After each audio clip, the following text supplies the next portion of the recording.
ই লম্বা ঢিঙি ই রোগা হয়েছে রে ই বাবা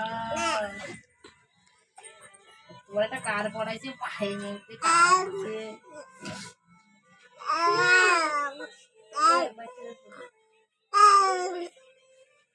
ছেলে না মেয়ে এদিচ্ছে বাচ্চাটাকে দেখ বাচ্চাটা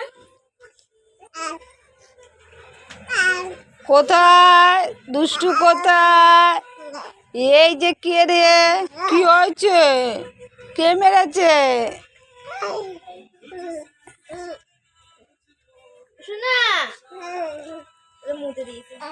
এ বাবা আবার টয়লেট করে দিয়েছে। এ বাবা যা কি হলো?